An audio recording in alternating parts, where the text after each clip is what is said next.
శ్రీమాత్రే నమ. జయ గురు దత్తాత్రేయ నమ. ఈ వీడియోలో మనం డిసెంబర్ 5వ తారీఖున వక్రగమనంలో ఉన్నటువంటి గురుగ్రహం తిరిగి మిథున రాశిలో ప్రవేశిస్తూ అక్కడ మార్చి 11వ తారీఖు వరకు వక్రగమనంలో ఉండడం జరుగుతుంది. ఈ వక్రగమన ఫలితం మేషరాశి వారి మీద ఏ విధంగా ఉండబోతుంది అన్న విషయాన్ని మనం ఈ వీడియోలో పరిశీలిద్దాం. గురువు శుభగ్రహం. ఎవరికైనా మంచి చేయాలన్నా, ఒక శుభకార్యం జరగాలన్నా గురుబలం తప్పనిసరిగా ఉండాలి. అందుకే చాలామంది వివాహం కొరకు గురుబలం ఉందా అని ఎదురు చూస్తూ ఉంటారు. గురువు అసలు ఏ భావంతో సంబంధం లేకుండా సంతానాన్ని, అలాగే ధనాన్ని, జ్ఞానాన్ని, విజ్ఞానాన్ని, సంస్కారాన్ని ఇచ్చే గ్రహం గురుగ్రహం. అటువంటి గురుగ్రహం మన మేషరాశి వారికి భాగ్య వ్యయాధిపతిగా ఉంటాడు. అందువల్ల గురువు ఈ రాశి వారికి అనుకూలించినప్పుడు భాగ్యాధిపతిగా తండ్రి నుంచి సరైనటువంటి సౌకర్యాన్ని, మంచి గురువు లభించడం వల్ల మంచి విద్య రావడం, ముఖ్యంగా విదేశ ప్రయాణం, ఉన్నత విద్య, పీజీ వరకు చదువు ఇవ్వడం జరుగుతూ ఉంటుంది. వ్యయాధిపత్యం వల్ల విదేశ ప్రయాణాలు, దూర ప్రాంత ప్రయాణాలు ఇవన్నీ కూడా గురువు వల్ల ఈ మేషరాశి వారికి లభిస్తూ ఉంటాయి.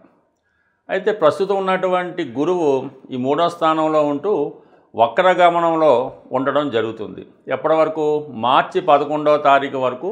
ఇంకా 96 రోజుల పాటు ఈ గురువు వక్రగమనంలో మేషరాశి వారికి 3వ స్థానమైనటువంటి మిథున రాశిలో సంచారం చేయడం జరుగుతూ ఉంది. ఒక గ్రహం, ముఖ్యంగా శుభగ్రహం వక్రించినప్పుడు తన శుభ ఫలితాన్ని విశేషంగా పెంచుకోవడం జరుగుతుంది. అలాగే ఈ వక్రగమనానికి కారణం ఏంటంటే పూర్వజన్మలో మనం చేసుకున్నటువంటి మంచి ఫలితాలు కానీ, చెడు ఫలితాలు కానీ ఈ జన్మలో అనుభవించే విధంగా ఈ గురుగ్రహం మనకి అనుగ్రహించడం జరుగుతూ ఉంటుంది.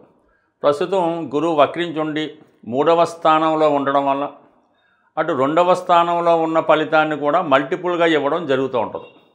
సో ఇప్పుడు ముఖ్యంగా ఈ మార్పు వల్ల మేషరాశి వారికి ప్రత్యేకంగా వచ్చేది ఏంటంటే 3వ స్థానం మనకి ఏం చెప్తుందంటే దగ్గర ప్రయాణాలు, అన్నదమ్ములు, మనలో ఉన్నటువంటి టాలెంటు, విజ్ఞానం ఇవన్నీ చెప్తూ ఉంటాయి. అంటే మనం చేసే ప్రయత్నం అవుతుందా అవదా అన్నది 3వ స్థానం బట్టి అవుతుంది. ఇప్పుడు గురువు 3వ స్థానంలోకి రావడం వల్ల జాతకులు ఎవరైతే కొత్త ప్రయత్నాలు ప్రారంభించినప్పుడు దైవబలం కలుగుతుంది. అలాగే 3లో ఉన్నటువంటి గురువు 9వ స్థానాన్ని వీక్షిస్తుంటాడు. అంటే ఏదన్నా విదేశ ప్రయాణం కానీ, పుణ్యక్షేత్రాలు దర్శించడం కానీ, దూరంగా ఉన్నటువంటి మీ తల్లిదండ్రులను కలుసుకోవడం కానీ, అలాగే మీ యొక్క సంతానాన్ని కలుసుకోవడం కానీ ఇది ఎక్కువగా ఉపయోగపడుతుంటుంది.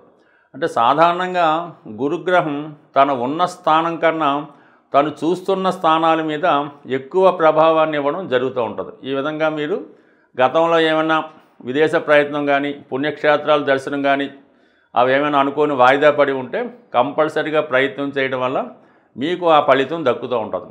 ఎస్పెషల్లీ సంతానం కొరకు ఎదురు చూస్తున్నటువంటి దంపతులకి ఇప్పుడు మారినటువంటి గురువు 9వ స్థానాన్ని వీక్షించడం వల్ల సంతాన భాగ్యం అదృష్టవశాత్తు కలిగే ఉంటుంది. కాబట్టి వక్రించి ఉన్నప్పుడు మరింత బలవంతుడై ఉంటాడు. ఇది మగవారి జాతకంలో కన్నా స్త్రీల జాతకంలో ఎక్కువగా ఈ సంతానానికి గురువు 9వ స్థానాన్ని చూస్తున్నప్పుడు సంతాన భాగ్యం కలిగే అవకాశం ఉంటుంది. కాబట్టి ఎస్పెషల్లీ మీరు ఒకసారి గతంలో ఏదన్నా ఐవీఎఫ్ ద్వారానో వేరే కారణాలతో ప్రయత్నం చేసి విఫలమై ఉంటే ఫ్రెష్గా మళ్ళా డిసెంబర్ 5 తర్వాత దైవం మీద భారం వేసి గురుగ్రహ అనుగ్రహాన్ని పొందాలంటే ముఖ్యంగా శివుణ్ణి, దక్షిణామూర్తి రూపంలో ఉన్నటువంటి శివుణ్ణి పూజించడం వల్ల సంతాన భాగ్యం కలిగే అవకాశం ఉంటుంది. కాబట్టి ఇది ఈ విధంగా ఈ రాశిలో ఉన్నటువంటి స్త్రీలకు అనుకూలిస్తూ ఉంటుంది. అలాగే 3లో ఉన్నటువంటి గురువు 3, 5, 11 స్థానాల్ని యాక్టివేట్ చేయడం జరుగుతూ ఉంటుంది. అంటే ఒక విధంగా ప్రస్తుతం గురువు మనకి కామత్రికోణంలో వక్రగమనంలో ఉన్నాడు. అంటే మనకి కామత్రికోణం అంటే మన కోరికలు, యాంబిషన్స్ 3వ స్థానం ఉండడం వల్ల ప్రయాణాలు ఎక్కువగా చేస్తారు, కొత్త పరిచయాలు కలుగుతాయి, పెద్దవారిని కలుసుకుంటారు. అలాగే 7వ స్థానం అన్నది వివాహ స్థానం. అంటే గతంలో మీరు ఏదైనా వివాహ ప్రయత్నాలు చేసి మిస్ అయి ఉన్నా, భార్యాభర్తల మధ్య విభేదాలు ఉన్నా, ఎందుకంటే భార్య ఒక చోట, భర్త ఒక చోట ఉద్యోగం చేస్తున్నా ఈ సమయంలో తిరిగి ఒకచోట కలుసుకోవడం, వివాహ ప్రయత్నాలు ఫలించడం లాంటివి జరిగే అవకాశం ఉండదు. ఇక 11వ స్థానాన్ని వీక్షించడం వల్ల కొత్త పరిచయాలు ఏర్పడతాయి. అలాగే స్నేహితుల నుంచి లాభం కలుగుతుంది. అయితే రాహు అక్కడ 11వ స్థానంలో ఉండి గురుదృష్టి పడటం వల్ల విదేశ వ్యవహారాలు కలిసి వస్తాయి. పెద్ద మొత్తంలో మీరు ఏదన్నా రుణం కోసం ప్రయత్నం చేస్తున్నా, పెద్ద వెంచర్ లాంటివి వేద్దాం అనుకున్నా కంపల్సరీగా అవి మీకు సహకరించే అవకాశం ఉన్నది. బట్ ఏదైనా రాహు మీద గురువు దృష్టి ఒక విధంగా చిన్న చిన్న బలహీనతలు మీకు ఏమైనా ఉంటే, చిన్న చిన్న పరిచయాలు, ఎంటర్టైన్మెంట్ కార్యక్రమాలు బలహీనతలు ఉంటే వాటి నుంచి 100% మీరు బయటపడే అవకాశం ఉన్నది. బట్ ఏదైనా గురుగ్రహం వక్రగమనంలో ఉన్నప్పుడు గతంలో చేసినటువంటి పొరపాట్లని సరిదిద్దుకునే అవకాశం ఇవ్వడం జరుగుతుంటుంది. ఇంకొకసారి ప్రతి విషయంలో కూడా గతంలో ప్రయత్నం చేసి ఓడిపోయి ఉంటే తిరిగి ఇంకొకసారి ప్రయత్నం చేయడం వల్ల అటు ఈ రాశి వారికి అనుకూలత ఏర్పడే ఉంది. అంటే వక్రగమనంలో ఉండడం వల్ల ఏంటంటే 2, 6, 10 స్థానాలు కూడా యాక్టివేట్ చేయడం వల్ల కామన్గా ఉద్యోగపరమైనటువంటి ఇబ్బందులు కూడా తొలగే అవకాశం ఉంటుంది.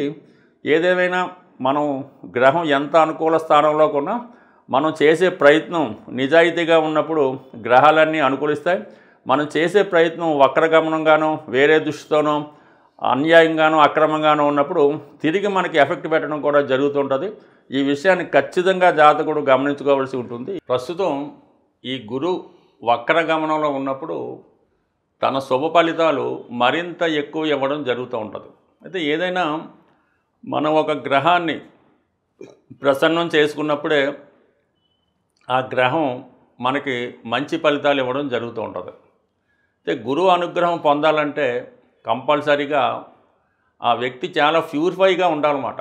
మనసులో ఎటువంటి చెడు ఆలోచన లేకుండా చాలా శుభ్రంగా అతను ఉండవలసి ఉంటుంది. అంటే శరీర శుభ్రతే కాకుండా మానసికంగా, ఆలోచనాపరంగా అన్ని విధాలుగా అతను ప్యూరిఫైగా ఉన్నప్పుడు ఆ భగవంతుని అనుగ్రహం ఆటోమేటిక్గా లభిస్తూ ఉంటుంది.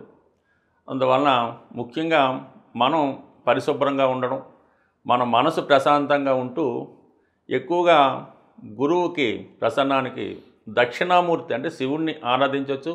అవకాశం ఉన్నవాళ్ళు దక్షిణామూర్తి యొక్క క్షేత్రాన్ని దర్శించడం వల్ల గురుగ్రహ అనుగ్రహాన్ని పొందవచ్చు. లేదంటే దత్తపీఠం, దత్తక్షేత్రాలు, దత్తాత్రేయుడు, సాయిబాబా వారు, రాఘవేంద్ర స్వామి, లేదంటే మీకు విద్య నేర్పిన గురువు, ఇవన్నీ కాదు మీ తల్లిదండ్రులు, వీళ్ళంతా కూడా గురువు దైవంతో సమానం కాబట్టి వారికి సేవించడం వల్ల, వారిని బాగా చూసుకోవడం వల్ల గురుగ్రహ అనుగ్రహం సంపాదించడం జరుగుతూ ఉంటుంది.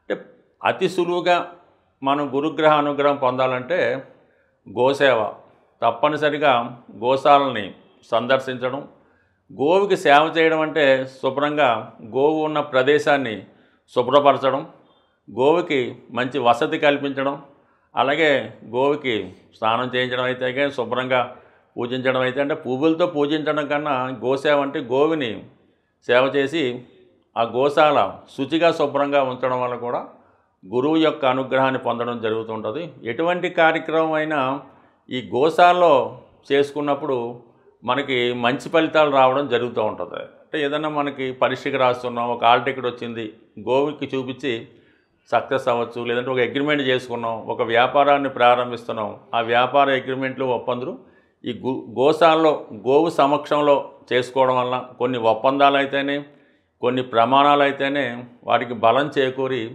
అవి విజయం చేకూరే అవకాశం ఉంటుంది. ఏదైనా గురుగ్రహ అనుగ్రహం ఈ చిన్న చిన్న వాటి ద్వారా పొందవచ్చు. సరే, అవకాశం ఉన్నవాళ్ళు ఒక మంచి కనక పుష్యరాగాన్ని ధరించవచ్చు.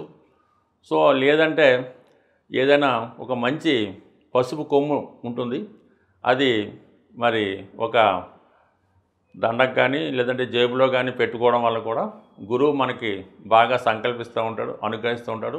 పసుపు రంగు వస్త్రాలు ధరించడం వల్ల, స్త్రీలు ఎక్కువగా స్నానం చేసినప్పుడు అది పసుపు వాడటం వల్ల, మగవాళ్ళు కూడా పసుపు కొమ్ముని దగ్గర పెట్టుకోవడం వల్ల ఇవన్నీ కూడా గురువు యొక్క అనుగ్రహానికి పాత్రలు అవ్వడానికి అవకాశం ఉంటుంది. బట్ ఏదైనా ప్రతి గురువారం ఏదో ఒక దేవాలయాన్ని దర్శించి విధి విధానంగా పూజించడం వల్ల గురువు యొక్క అనుగ్రహం పొందడం జరుగుతుంది. బట్ ఏదైనా ఒక మనిషి జీవితంలో శుభాలు జరగాలన్నా, పెళ్ళి, సంతానం లాంటివి కలగాలన్నా, మంచి ఆరోగ్యం రావాలన్నా కంపల్సరిగా గురుబలం జాతకంలో ఉండవలసిందే. గురువు అనుకూలంగా ఉంటేనే మిగతా గ్రహాలు కూడా అనుకూలించి మీకు ఆటి ప్రభావాన్ని కూడా ఇవ్వడం జరుగుతుంది. గురువు యొక్క అనుగ్రహం లేనప్పుడు మిగతా గ్రహాలు కూడా ఇబ్బంది పెట్టి జాతకుడిని ఇబ్బంది పెట్టడం జరుగుతుంటుంది. కాబట్టి ఏదేమైనా గురువుని సేవించడం వల్ల సర్వశుభాలు పొందే అవకాశం ఉంటుంది. స్వస్తి.